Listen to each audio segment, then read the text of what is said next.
Psychic Matters with Théato, the top-ranked spirituality podcast. Some people don't just walk through this world, they shape it. They shift paradigms, ignite purpose in others, and leave behind a legacy that transforms everything they touch. Mavis Pittilla was one of those people. A true pioneer in the world of mediumship, she redefined what it meant to serve spirit, not through ego, but through grace.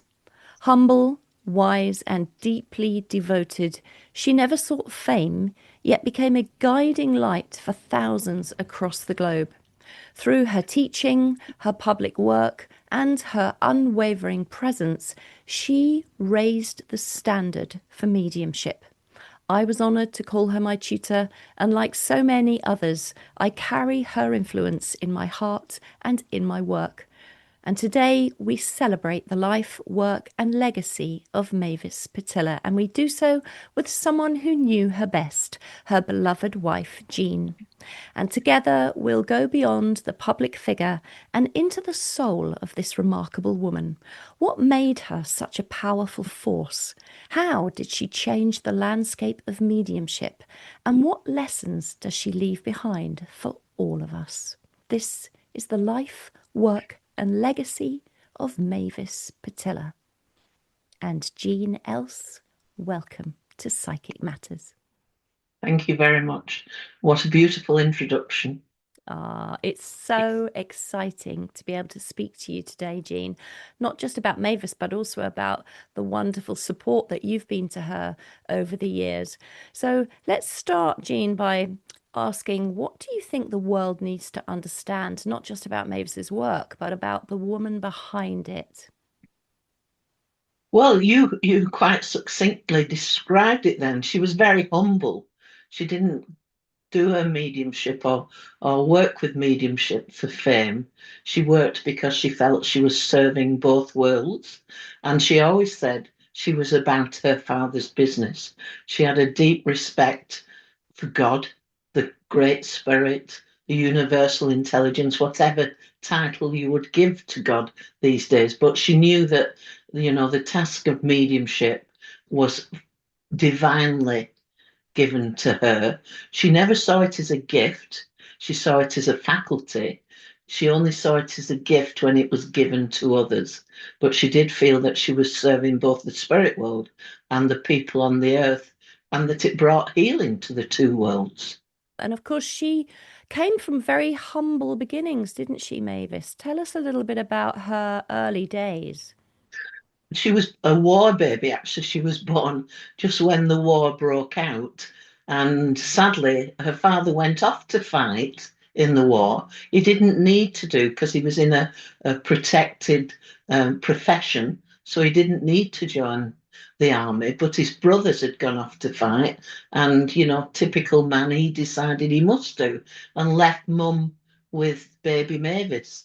I think he was there I'm sure he was there when she was born, but soon after he joined the army and went away. So she was brought up by her mother during those war years in an area called Middleton, which is in northern England. And it was quite close to Manchester, which was quite heavily bombed during World War II. So it was quite a frightening place to be for her mother. Mavis had two older sisters. And one of them, by this stage, had already joined the Land Army or something like that. So she was much older. And the other one was still at home. And I think she was about 6 or 7 years older than Mavis. So Mavis's mother had the two of them together during this very difficult period. So she grew very close to her mother because she was doted on, obviously, during those very difficult years. And so when her father came back from the war, and sadly he was in Dunkirk, which, as we all know, was a terrible place to be, he came back quite badly injured. In fact, they didn't find him for months. All the small boats obviously went out to Dunkirk to bring back the soldiers, and he ended up in Ireland in a some kind of hospital or cared by nuns. And it was only through sheer luck that Mavis's mother found him again. But when she did get him home, he was a stranger to Mavis, and she found it very difficult to settle with this strange man who was not only her father but also a very badly injured man. So it was a difficult relationship. And by that time, she would have been about 6 or 7. And sadly, he died when she was 9 because ultimately he ended up with cancer as well. So it was a disturbing childhood. And at one stage, she was sent away. When he came back, she was sent away to school because some organisation provided school places for children of disabled soldiers. And she found that difficult being away from her mother. So, she had quite a traumatic period of time. And it did impact on her for the rest of her life. She hated school all the way through. So we never knew why she married her teacher, which I've been all my life, which was an interesting combination. But she was always told at school, even at the local school, that she wasn't as good as her sisters. So she had that put down from very early on. And it remained with her. There's no doubt about that throughout her life. So that's why she never saw herself as, better than or anything different from. She always thought, well, she always asked the question, why has this happened to me? How can this mill girl, because she did work in the cotton mills for a while, how does this mill girl end up doing what I'm doing? And especially when she was traveling the world and working. So, yeah, it's very interesting how those early years do impact on someone, but they remain there, don't they? They do. And I think that's why she was so encouraging to her students. So although that was traumatic for her to experience the put downs at school, she took that into her teaching, and she never made you feel stupid, or she never made you feel like any question was wrong. She was so supportive in that way. Yeah, well, I'm quoting now something that I've just watched fairly recently on one of the videos that I recorded of Mavis working, and she's telling the students the reason she was like that is because she'd been there, done it, and worn the T-shirt, which obviously is a very British expression. But she'd been through it all because she'd been terrified to begin with. Although she had a very different start to her mediumship, which was spontaneous, and I'm sure we'll talk about that further. So she didn't have to go through the trials of having to make a communication with the spirit world from basically nothing, because it happened spontaneously. But she understood the stress of it, and she understood that it wasn't an exact science, and so nobody's going to get it all right. So yes, she was very sympathetic. Some of her students might say as they advanced she became more rigorous and more demanding, but nevertheless that was for the right reasons, because she wanted it right for the medium, but she wanted it even better for the people in the spirit world. And she didn't want the medium's mind coming in and telling a story when the person in the spirit world, the real people in the spirit world, which is what she always emphasized, could tell that story themselves. Yeah, exactly. But just going back before we speak about her mediumship, which I'm really excited to get to, let's just cover a little bit about her being a mill girl, because some people may not understand what that is or was or what she did.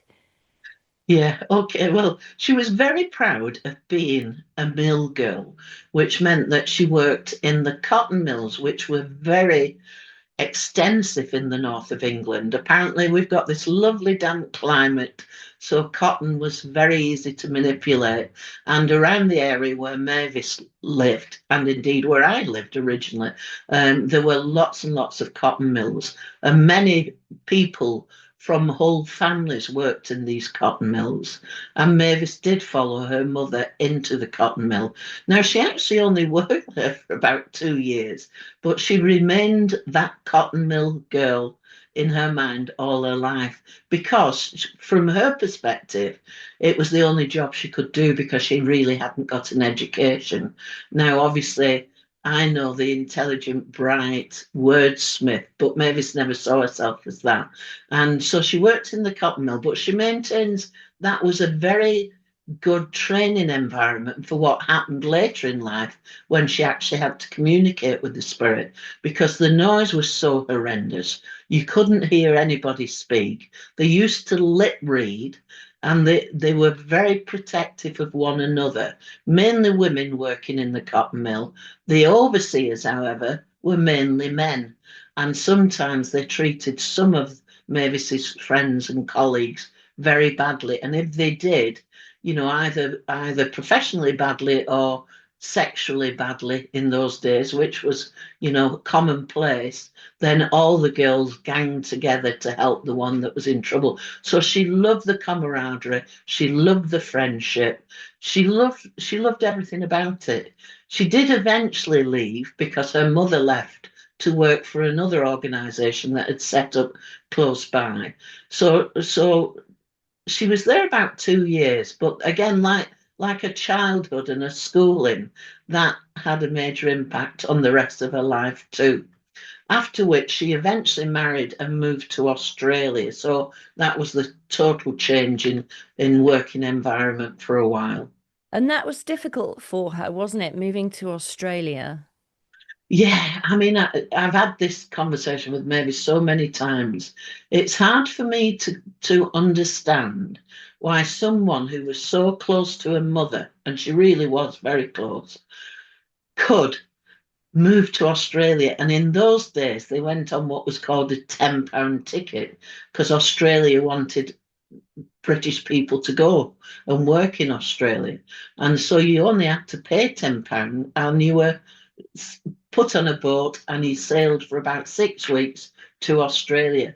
Now, the thought of Mavis leaving her mother at that stage is hard to understand, but she must have been more in love, I would guess, rather than mourning her mother. But when she got there, the whole story changed. It was a nightmare for her. She hated it. She realised just how far away from her mother she was. She had hallucinations. She would see her mother at the end of the road and run to her, and it was heartbreaking. But they had to stay for 2 years before they could come back home, or they had to pay the full fare.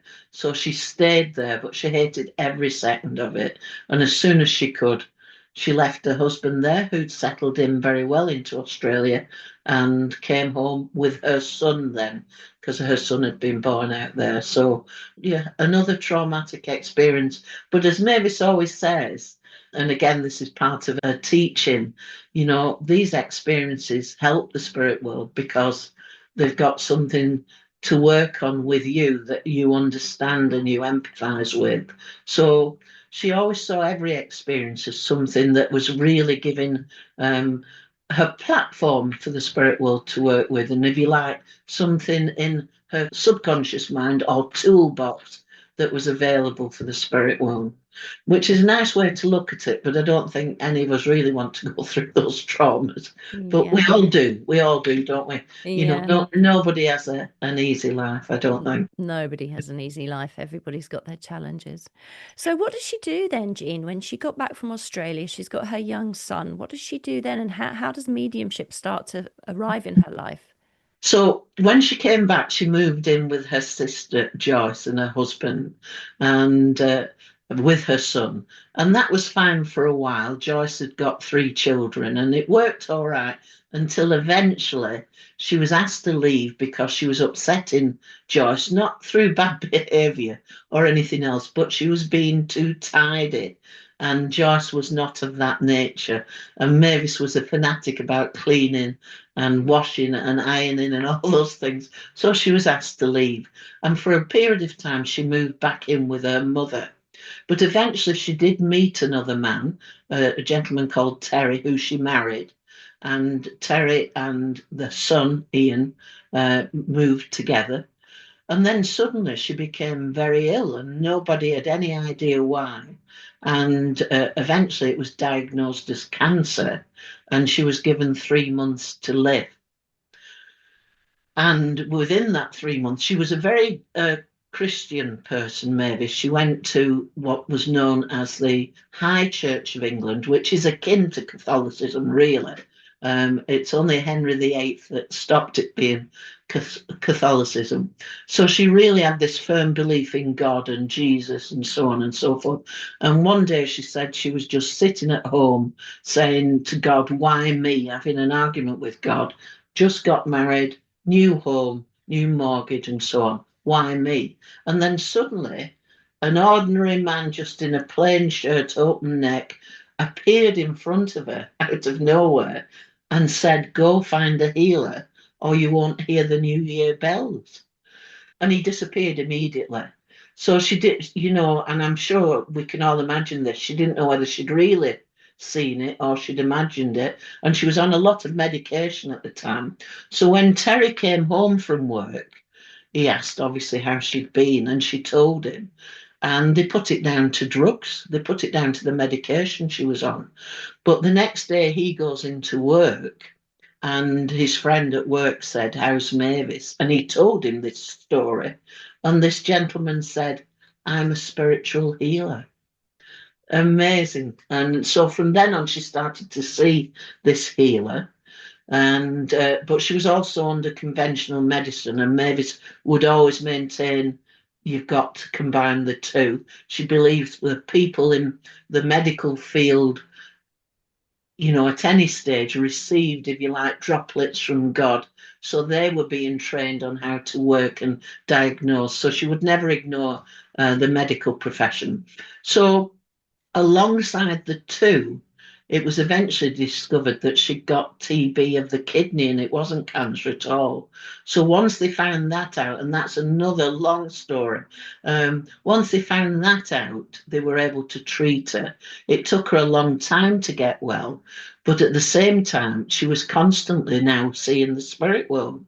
So everywhere she went, there were people from the spirit world there, or in her own home, people would come to visit, and she'd say, "Oh, you can't sit there. My grandma's there," and Grandma had been dead 20 years, and but she didn't know how to switch it off.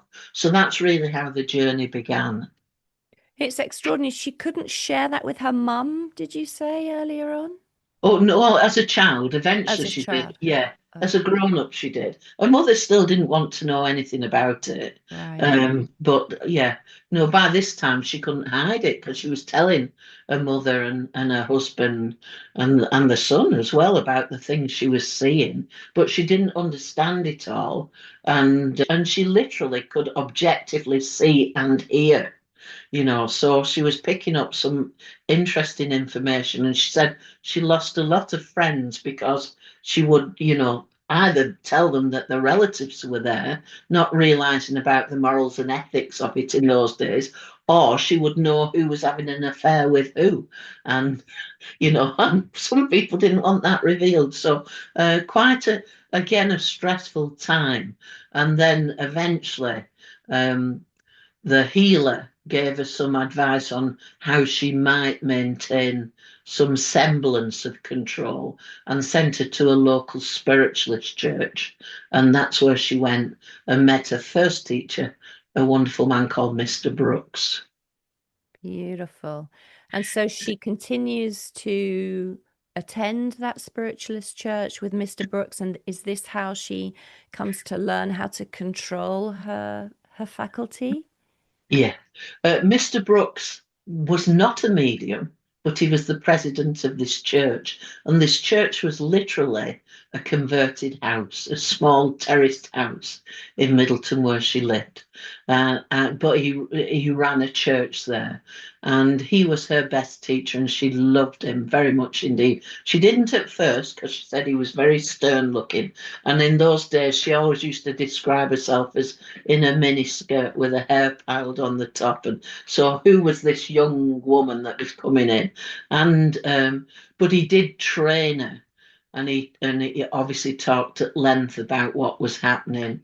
And eventually she wanted to go and demonstrate a mediumship because she'd seen other mediums do it, but he wouldn't let her do that until she learned what service was. So she had to do the flowers, she had to make the refreshments, she had to clean the toilets, she had to give the hymn books out, she had to do everything first to understand what service was first, and then he allowed her to work. And one or two of the older mediums took her out with them, And she's some very funny stories to tell about that. Again, a lot of the spiritualist churches were in old houses then. And she said on one occasion, they used to have to put a rail in front of Mavis or something that covered the rail because her skirts were so short. And on one occasion, and then the platform, of course, was built up, as you can imagine, quite high in the front of a living room so that you could have chairs in. And she said she'd seen dead mice under chairs. She'd seen spiders on the ceiling and was bothered about them going in her hair. And she worked with one woman the first time she was taken out. I can't remember this lady's name, but she was an old lady and she wore a little knitted hat. And so she said Mavis could do 2 contacts. So Mavis got up and, sorry, she didn't define the number of contacts. She said Mavis could work first. So Mavis only managed 2 contacts because that was her first time out. And then this lady stood up, and there must have been about 30 in the congregation. And she said, now who's not had a message? And they all put their hands up, and she went through them one by one, saying, a red rose for you, the 23rd Psalm for you. And she knocked them all off like that. No evidence whatsoever. So that was Mavis's first induction. But again, eventually she started working in the churches and became very popular in the area. And then eventually a lovely couple called Mr. and Mrs. Hyde, who used to run Hyde Church, which is in Ashton, which was probably about 40 minutes away from where Mavis lived, knew Gordon Higginson very well. And they introduced Mavis to Gordon, and they always said that was their worst mistake because Gordon took Mavis away from all the local churches then and took her down to the college, and then Gordon obviously became her tutor, mentor and friend then. I think it's just fascinating. It's such a wonderful story, and you tell it so well on her behalf, Jean. You really do. I was really struck by what you said about she had to learn what service was. That really struck a chord with me when you were saying that, because we don't do that these days, do we? We don't really truly understand that aspect, and I think it's really important. It drove Mavis mad, really, latterly, that so many people just wanted to be mediums for the fame and for the notoriety and even for the money in many cases. Because Mavis, even at the end, would only charge the maximum of £50 for a private sitting, so she wasn't the kind that was ever about the money. Thankfully, as we began to grow our work together, we were able to then make our money in other ways, so that we could then, in every church she served, she never asked for petrol or for any contribution or anything, but because that was Mavis's nature, and it was where she'd been brought up, and the churches were still Mavis's, if you like, favourite place to work. She really loved the reverence of the churches and so on. But no, in terms of service, very, very important for Mavis to understand, where you fit into this miracle of communication, because it is a miracle and it shouldn't be about serving your ego. She would honestly say, though, Anne, that in the early days, especially when she started working at the college, and people were telling her that she was good, she used to say, I had a head as big as Birkenhead, which is a little... It's near Liverpool, and it's called Birkenhead, and there is a spiritualist church there, but she said it was so big, she said, and her other favourite quote was from Catherine Cookson, who you will probably know is a northeastern writer of turn of the century romantic fiction, really, and it's one of Mavis's favourite authors, and she used to say to all the students, God is a blind miller, and he grinds us all exceedingly small so that we make good food for other people. And that was one of her favourite quotes from Catherine Cookson, and she said it to every group she worked with. So if you're here for the fame, if you're here to just get known, you're not on the right course with us, and that was absolutely her foundation, and she never wavered from that.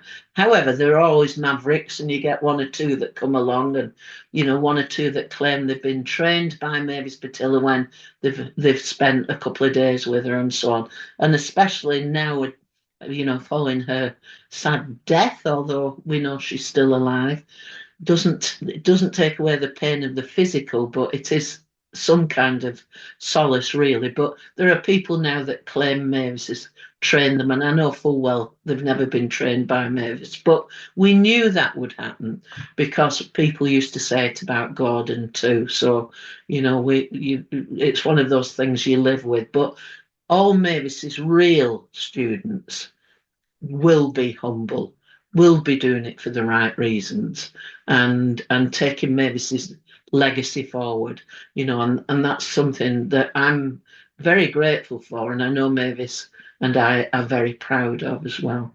Yeah, yeah, she was amazing, absolutely an amazing teacher.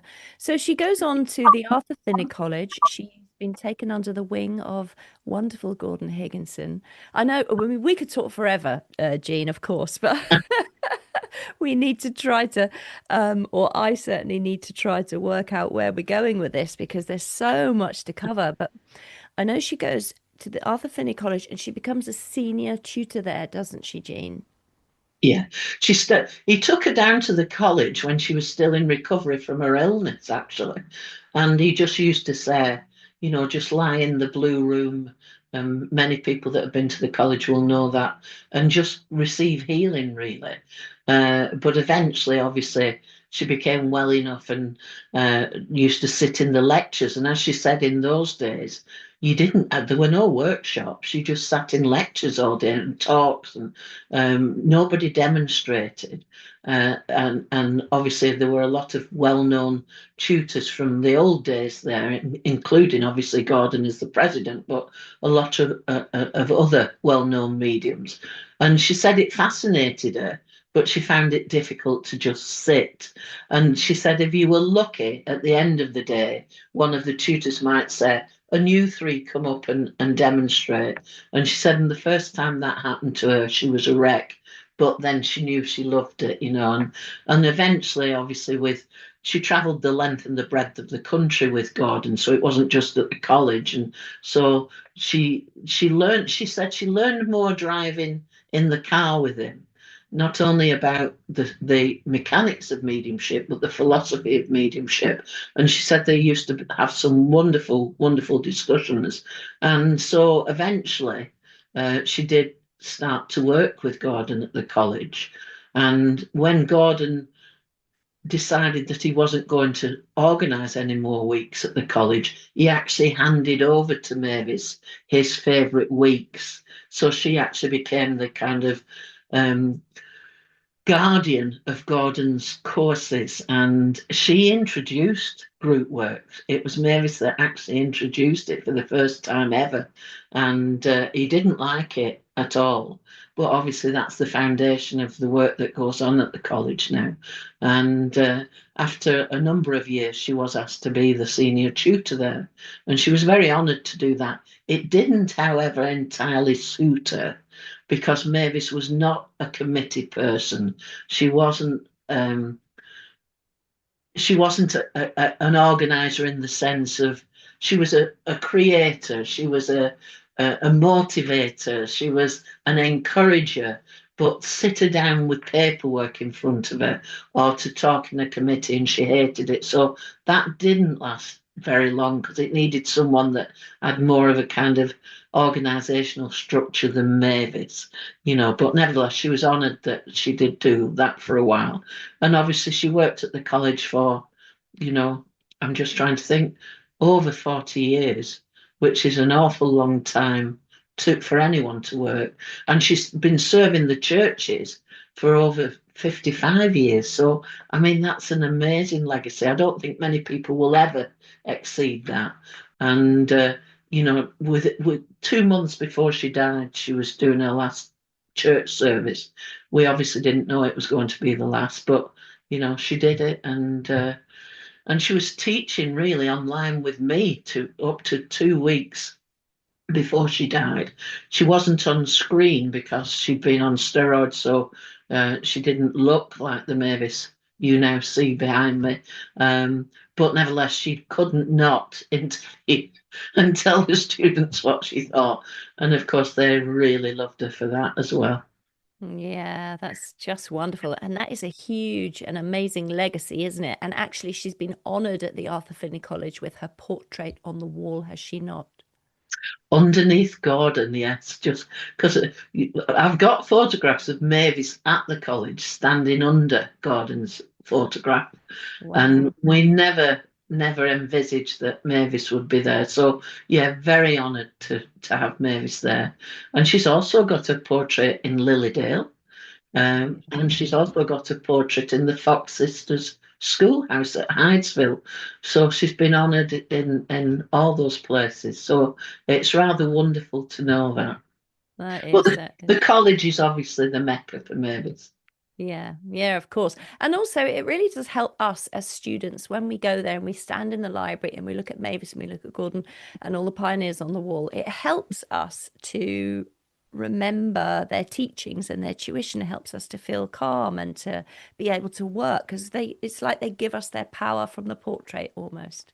Yeah, I'm sure that's true. I mean, I've made a pilgrimage each year since her portrait was unveiled there down on Open Week, just to kind of keep my link with the college and with Mavis there, although obviously she's around me all the time at home.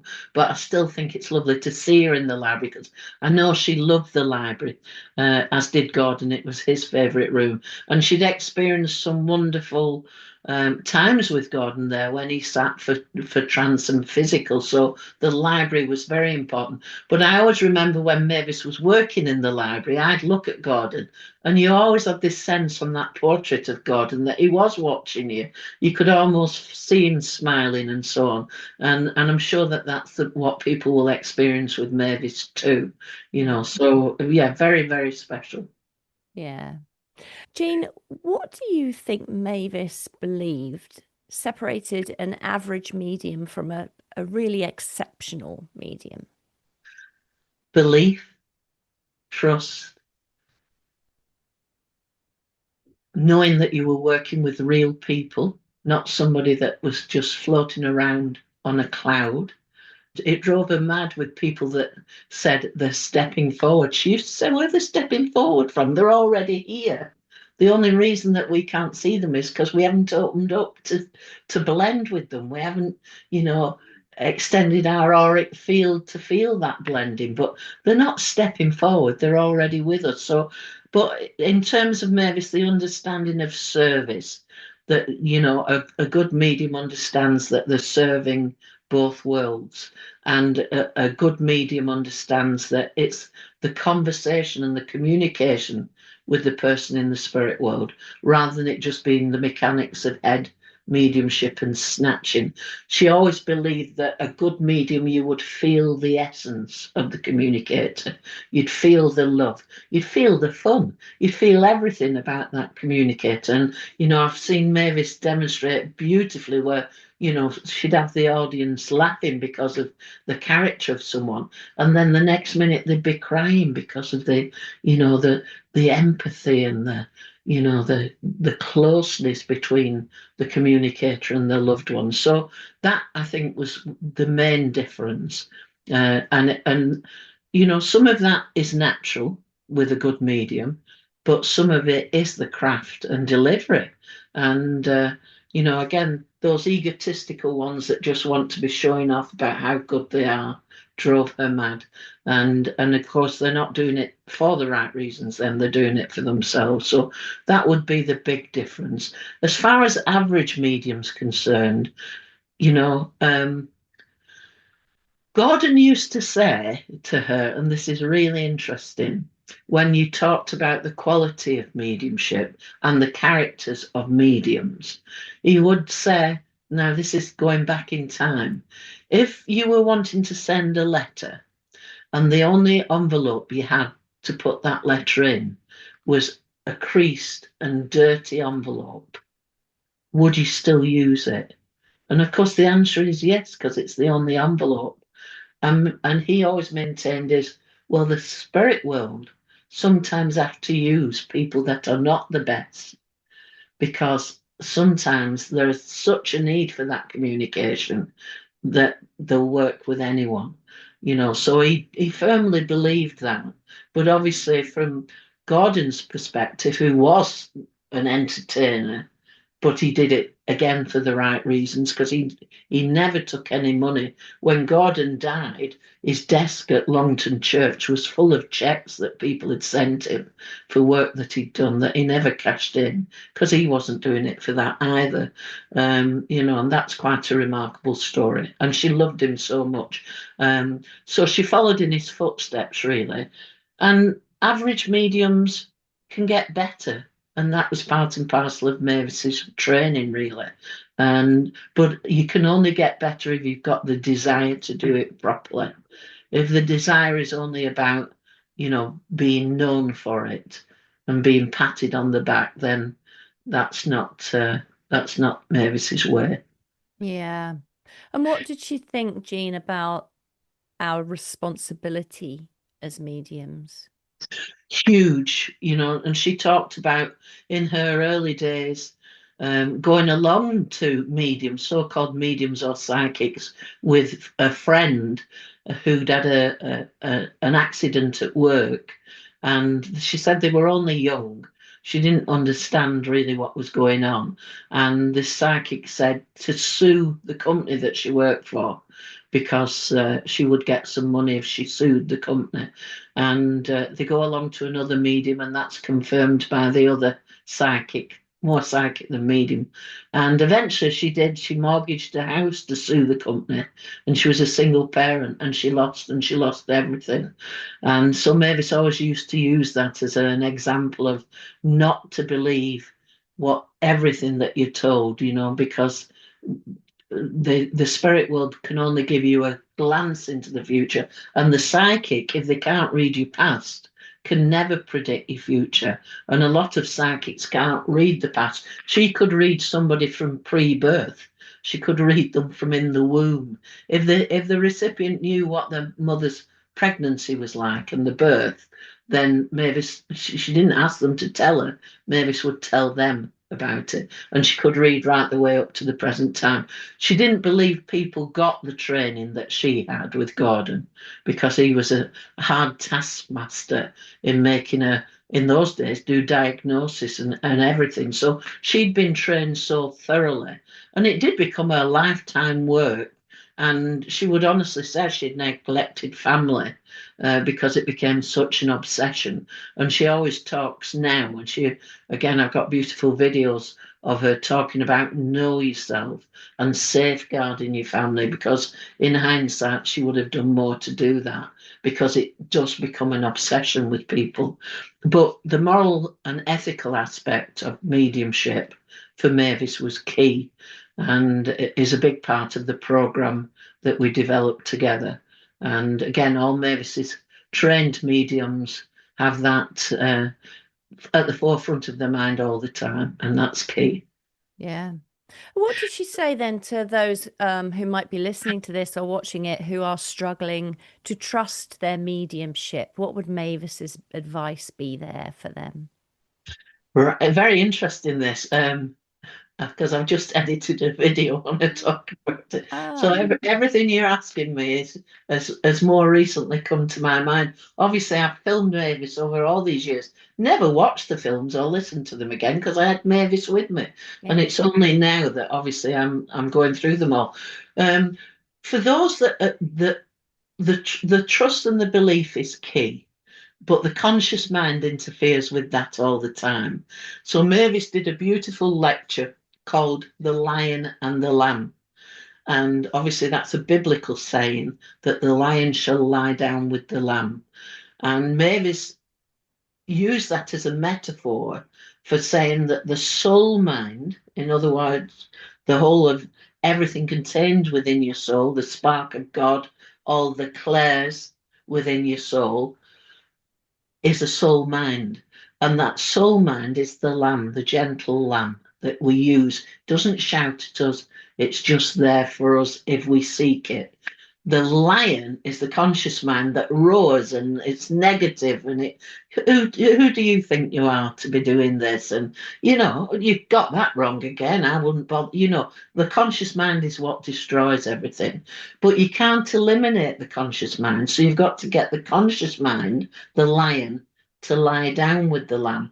So she always advocated mediums. She believed very much, obviously, in the power of the aura because she saw auras very clearly. She said she's never seen a perfect one, but she could read the colours of everybody. And a medium that's working just in the mind, the aura surrounds the head all the way around, not just out at the side, all the way around, like a dive, the old-fashioned diver's helmet. And so she would know if a medium was just working from the mind. And of course, if you're working just from the mind, you don't get the clairsentience, you don't get the empathy from the heart, you don't get the essence of the person. So she would always say, you've got to get that trust and belief. That then occupies the conscious mind. Because if you're concentrating on she used to talk about in the early days building the power up through the chakras for people that are just learning. Although ultimately she said you would just switch the power on like that. So she would always talk about building up the power through the chakras, going through the clairs and feeling, if you like, the clairsentience, and then the empathy through the heart, the claircognizance, the clairaudience in your throat, and obviously the clairvoyance. But feeling that auric field pushing out as broadly and as widely as you could to encompass the spirit world and almost feel as though you're putting your arm around the person in the spirit and bringing them in. And obviously encompassing either your private sitting recipient or your audience if you're doing a demonstration. That then occupies the conscious mind because you're not thinking, you're doing. And if you can do that, then you get the harmony of the lion lying down with the lamb. And that would then obviously bring the spirit world closer to you so that that conversation could go on. She believed that mediumship was a conversation. She believed as well, she knew that a lot of her mediumship was claircognizance. So, she in the old days, she did have objective clairaudience and objective clairvoyance. And then that changed, but that's another long story. That changed to become subjective. So she did see clairvoyantly subjectively. She obviously felt a lot clairsentiently, but it was the three working together with the claircognizance and the drop-in that told the whole story. And if you watch Mavis work, it's just a continuous conversation. And it's beautiful to see, and it's rare to see, I think that. But that would be Mavis's advice for getting that belief. You've got to work on, really understanding this soul inside of you that really contains everything that we need in terms of communication with the spirit world. It's just fabulous. It's so interesting. It fascinates me and it gives me thousands more questions. But I was thinking about what you were saying about mediumship evolving and how she used to have this objective clairvoyance gene, and it changed over time. And I'm thinking about my own mediumship from when I began, when I used to literally feel a person standing right behind me here, and then I'd see them in my mind and I'd be able to project that out onto the wall. That used to be how I started my mediumship. Now it's so subtle. It's like this little etheric whisper that comes in. I see the tiniest piece of information and it begins to move into my awareness from there. It's very subtle. I have to listen carefully and I have to watch my micro movements in my own mediumship to see what my body's doing. That informs what the spirit person's trying to tell me. So there's something to be said for, and I'm interested on Mavis's view on how mediumship evolves within a person. And then, of course, as she's been working so long, she must have seen it evolve over the decades as a craft, because it's different now, surely, in 2025 than it was in the 60s. Absolutely. And she would always say, in 50 years from now, my students will be saying, Mavis Pittilla used to think this, but now we know. So, and her thinking changed from Gordon to, yeah, it's got to evolve. And clearly, because it's more widely accepted, because it's on the media, obviously that's changed some of it. And we know that in many circumstances on the media, it's widely edited and it's not necessarily genuine, but that's what people want to see. But in terms of the normal medium, shall we say, if mediums are normal, yeah, it evolves uniquely for everyone. So obviously you're detecting yours, and I think that's the most important thing to say.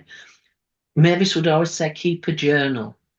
And she did that for, she always says, about 17 years or something like that. But she still, I've got diaries of her, in the last few years where she'd be jotting things down because things changed with her, and she would, sometimes come off a platform and I'd say, oh, that was fantastic. And she'd say, no, it was like pulling teeth. But she was so good at the craft and delivery, nobody knew that. But she knew it. And of course, she would then try and analyze why. So I think understanding your own mediumship, knowing that it's going to change, because the way it changed with Mavis, she went to serve a local church in Moston, which wasn't far from where she lived. And she gets on the platform and she said, I'm an objective medium. I see the spirit world just as I'm seeing you. I hear the spirit world just as I'm listening to you. And then starts the demonstration. Nothing. She got nothing. And then all of a sudden, she got a series of pictures in her mind. So for the first time, it had become subjective, and everything went subjective in that moment. And she said if the platform could have opened up and she could have dropped through it, she would have done. But she persevered.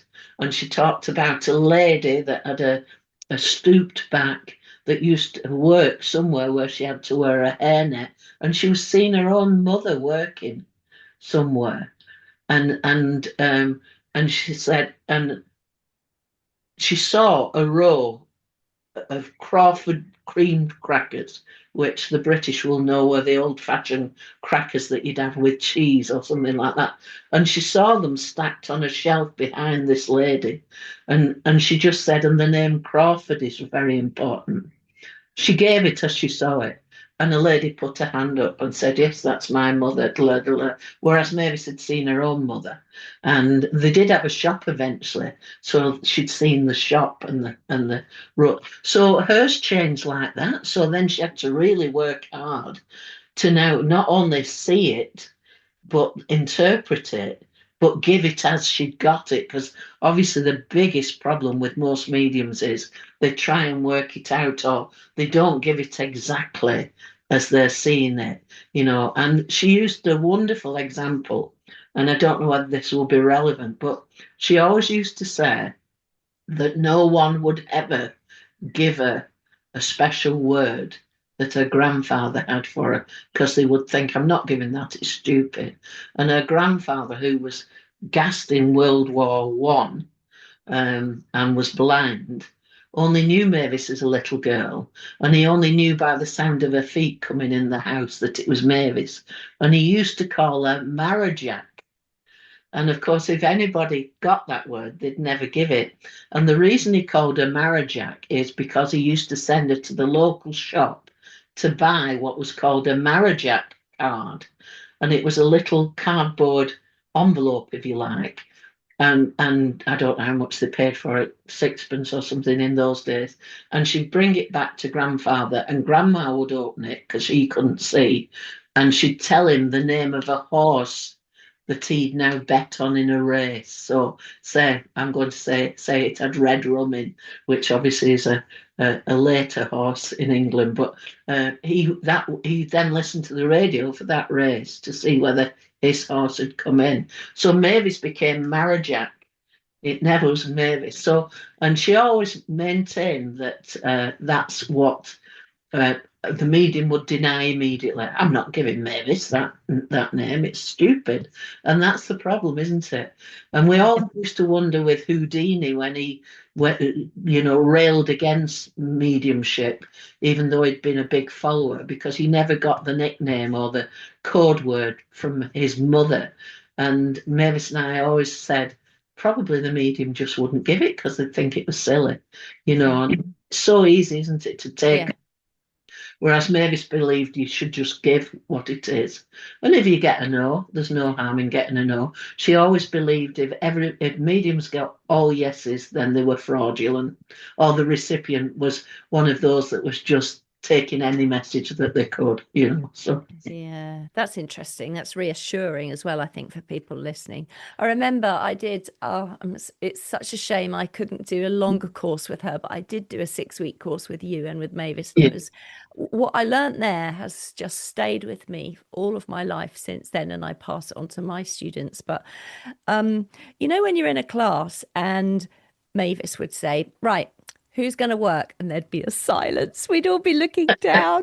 And she'd say, listen, this is like a party with the spirit world. So get up here and start working. And it was great. She just was really reassuring in that way. I just remember that strongly about her, that reassurance. Yeah. And she always thought she'd never work online. And yet we started working online long before lockdown. We started doing about 2016, 2017 online. But I had to convince her because she was getting requests from all over the world for private sittings.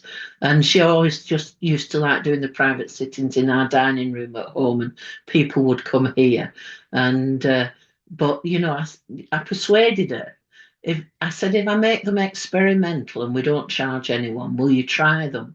So she did 17 private sittings to prove to herself that it worked. And eventually she said, well, I could feel them here, or I could see them, with the recipient, and it worked wonderfully. And from then on, we went on to teaching online. In those days, it was Skype before Zoom, but we used to use that. But we also did an experimental sitting with a friend of ours in Holland who had a small teaching group of his own. And he asked me whether we could try an experiment where Mavis demonstrated from our house here in the north of England in Macclesfield to him in Amsterdam.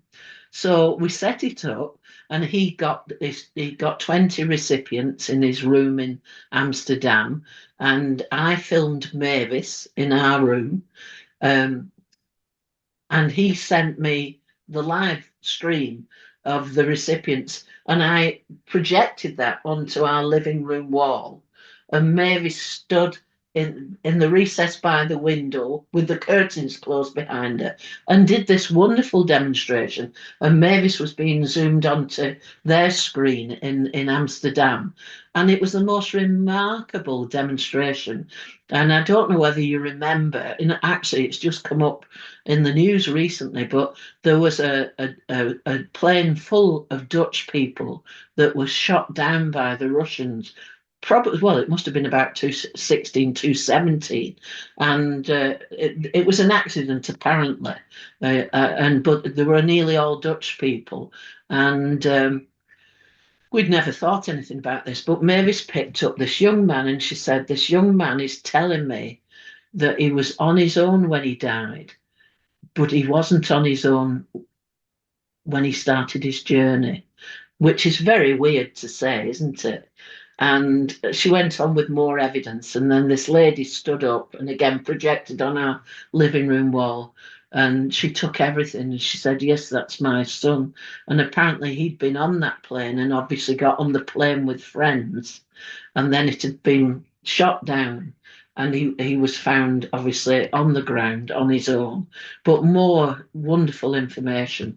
And it was just like being in a normal demonstration. So that was the first time we'd ever done it like that. And then, of course, now demonstrations online are quite commonplace, aren't they? And but that was really exciting to do for the first time. So, so lots of good experiences. And I think, what we found with teaching online, and I'm glad that you had that good experience with Mavis, is that actually you can focus more, I think, sometimes on the medium online than you do in a workshop, because you're kind of distracted by other people, and there's, other things going on. And though it's nice to be together and to, be able to hug one another and chat to one another, the focus on the mediumship is more intense, I think, online. Where you can really pinpoint what's needed. So Yeah, that's a really good point. But we all have you to thank, Jean, and as does Mavis, for being the woman behind the recordings, the woman who did all the organization and the planning and the immense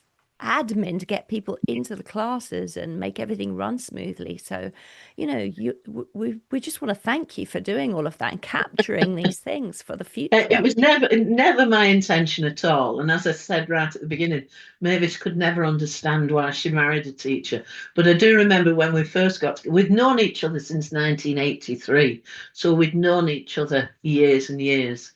And I knew her husband, Terry, and she knew my former partner who sadly died, Ross. And so we were all friends together for a while. And then it just coincided.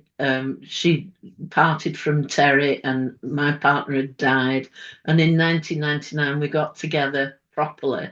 And I was still teaching full time then. So I went with Mavis to demonstrations, but she'd go off to the college on her own, or she'd go abroad sometimes on her own. And so, I was kind of on the periphery of it, always interested in it, but on the periphery of it. And then eventually when I retired, I never, I didn't retire thinking, I'll work with Mavis now. Oh, but I should tell you first, but when we were first together, I then started to try and organise Mavis. It was before, smart TV or touch screens or anything. So I bought her a lovely big container for beautiful posters I had made, illustrating the aura and things. And all sorts of handouts. And she used to take them and just put them on a table and use them. She hated it. And eventually I tried to get her on, using PowerPoints, but she didn't want to know. But when I retired, I never intended to do it. And I didn't for a few years after retirement. I did other things. But then eventually it just naturally happened. So I organised things, simple things, some workshops with lots of other mediums, including Tony and Janet Parker and Paul and Simon and Brian. I used to organise for all of those. And then eventually, obviously, I started to organise just for Mavis.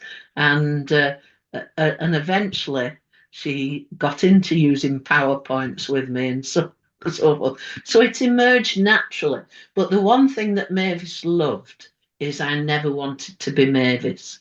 And she'd had so many people that were close to her that wanted to become Mavis Pittilla, the medium. And that was never any part of me. I loved doing what I was doing. It was my natural skill of organisation and teaching.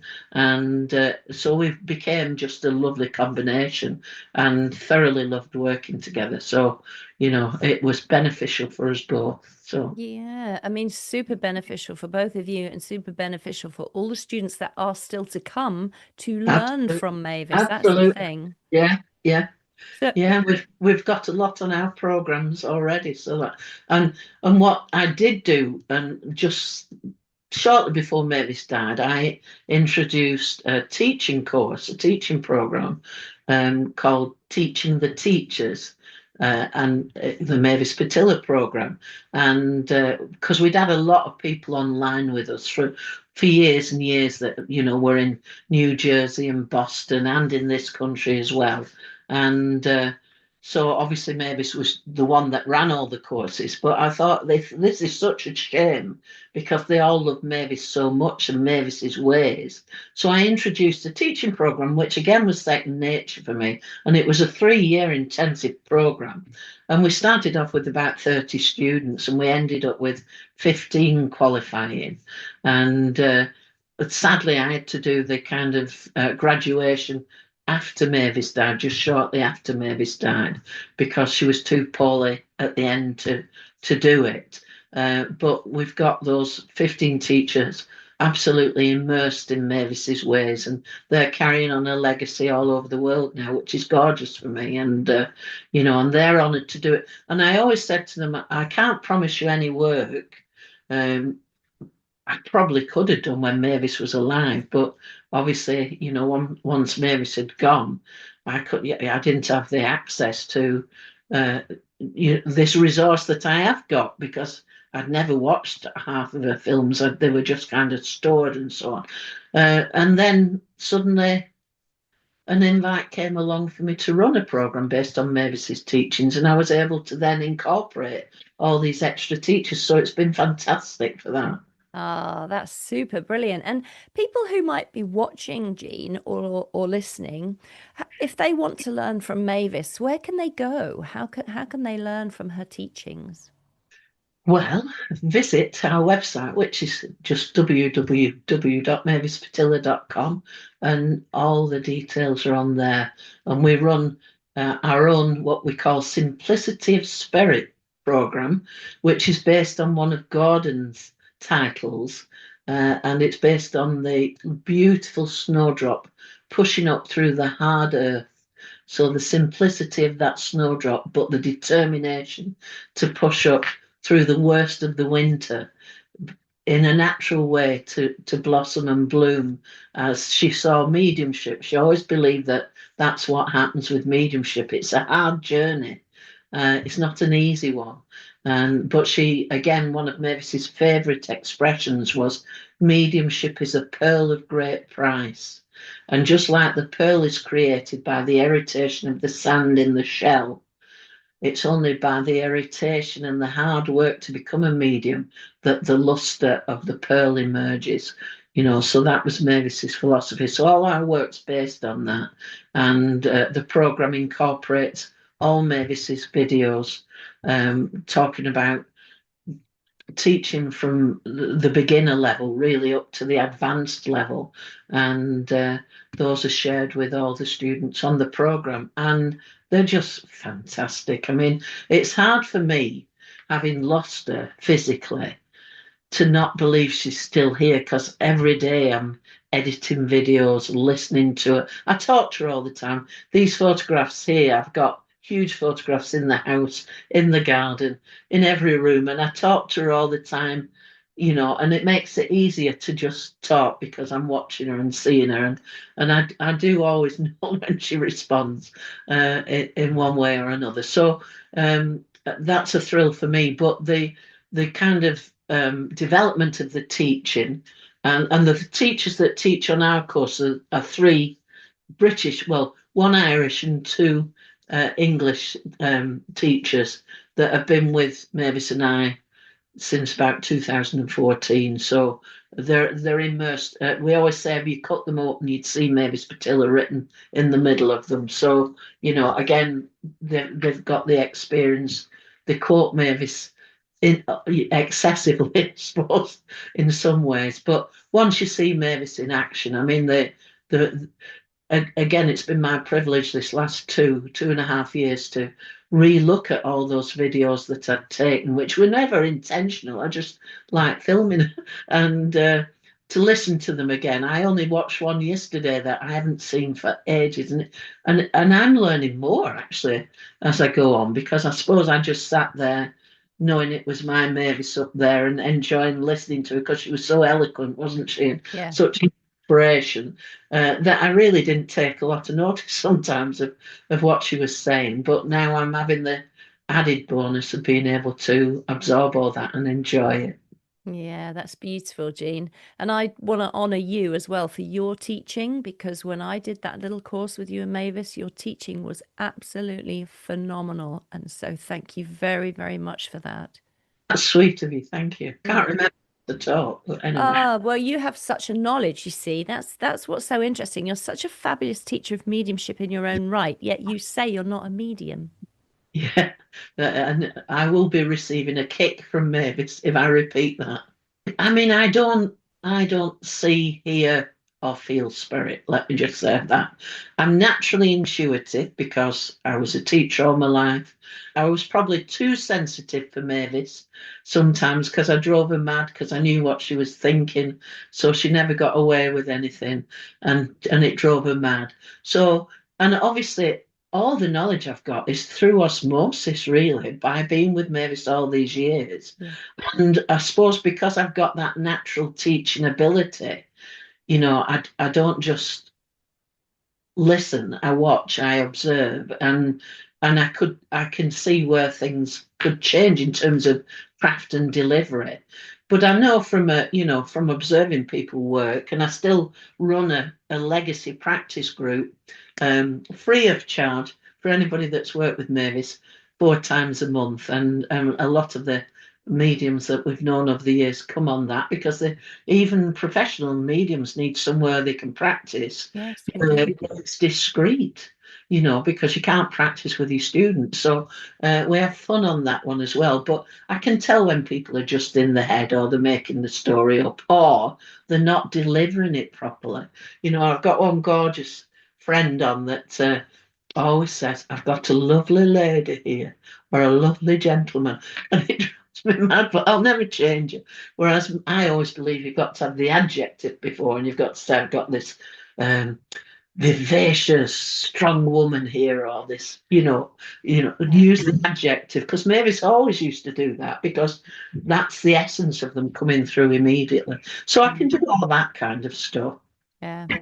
And I do believe I've probably got more knowledge than a lot of people, but by courtesy of Mavis, by courtesy of a lot of reading, by courtesy of just being very interested in the whole topic, which I've been for many years. So, did Mavis ever have any doubts about her own mediumship? I think she did at certain times in her life, and she did step away from mediumship twice, once for a year and once for 2 years. And I think that was primarily because of life situations. But then, as she said, your soul calls you back. You can't, if your soul if this is your calling, then you can't move away from it. So I think at certain times, yes, she had the doubts. In terms of certainly through our nearly 25 years together, no doubts whatsoever, and her favourite times were when she was doing her ironing, because she was obsessed with washing and ironing and cleaning, which I'm very grateful for. I can't say I've kept up the tradition that well, but our laundry room is our garage, and I'm looking out now on a courtyard, so I'm in the office, which is across from the house, and the laundry is just to my side here. And she used to love going across, and she used to love ironing sheets. She only would have flat sheets. She wouldn't have fitted sheets. And she would have conversations with Mika-san all the time when she was doing something like that. And she'd come back to the house, and tell me what they'd been talking about. And it would have prompted another idea for something. And so she had that beautiful communication with her guide, Mika-san, all throughout her life, really, right from her journey at the beginning, because the way that Mika-san appeared, soon after that gentleman had appeared telling her to go and see a healer, she then was at home one day, just sat one evening with her husband, Terry, and she just thought she'd fallen asleep. And when she woke up, Terry, she said, was white. And she said, what on earth's the matter? And he said, I've just been talking to a Chinese gentleman. And so she'd gone into a spontaneous trance. And Mika-san had come through and told Terry all about how they were going to change the medication and how they were going to find out what the problem was. And so he'd been with her from then on. And so her journey into recovery was very much working with Mika-san. And when she was building up her strength, eventually she used to walk to some woodland near where they lived, and she would judge her improvement by walking one tree at a time and then 2 trees, until eventually she got to somewhere that she called Old Man Tree, where she would sit and just lean, and it's still there, this tree. We took Suzanne Giesman, who wrote a book, to go and see the tree, and she used to sit with her back against the tree, and Mika-san would communicate with her then, and so he's been on her journey all these years. So, and I'm sure they're still on that journey together in the spirit world.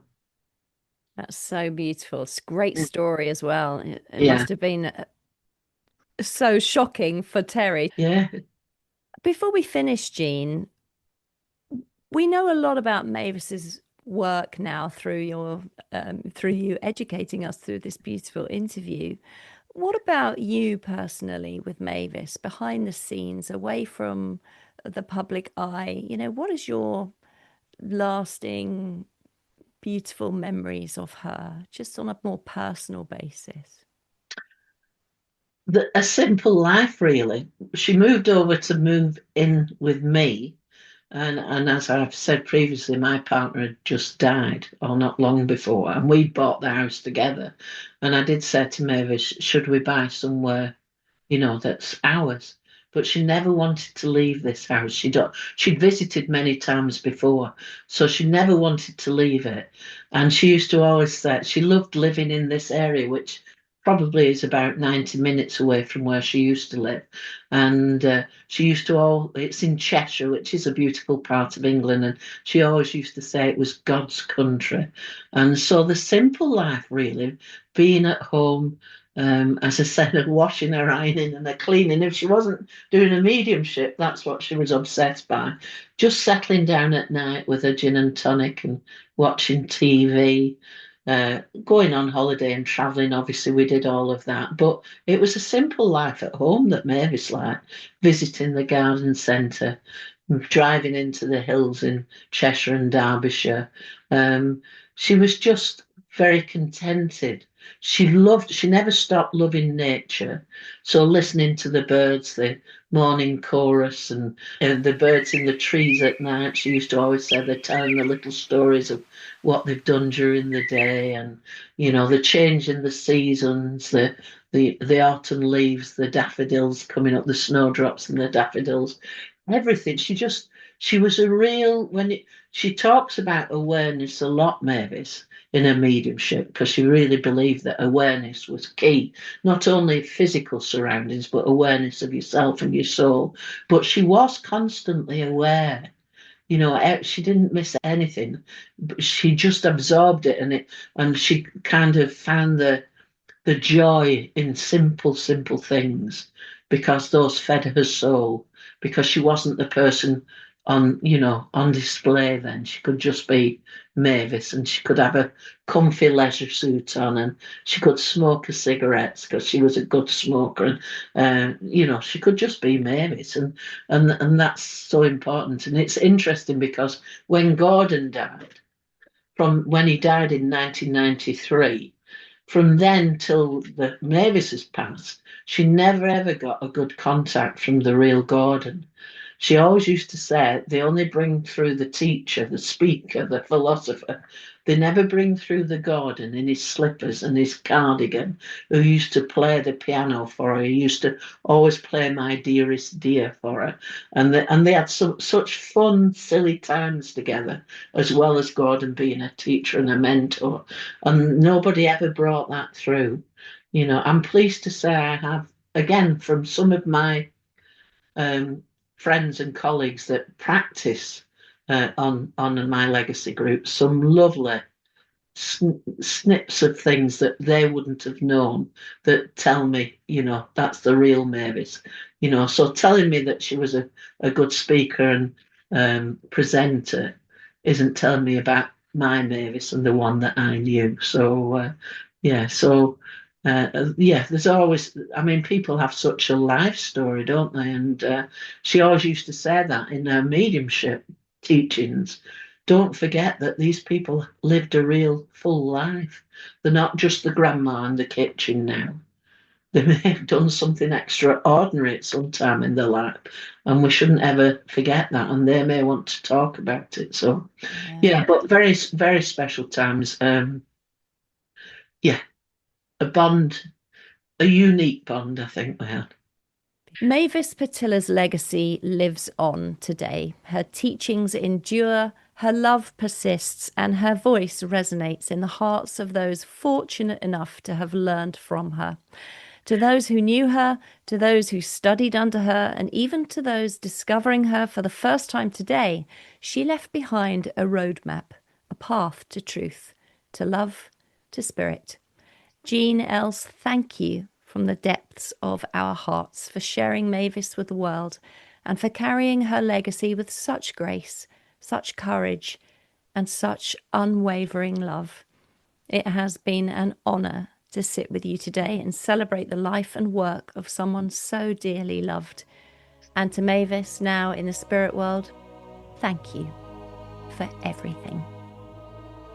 You have been watching the Psychic Matters podcast with Anne Théato, the only podcast to push forward the boundaries of human consciousness to redefine the significance of living.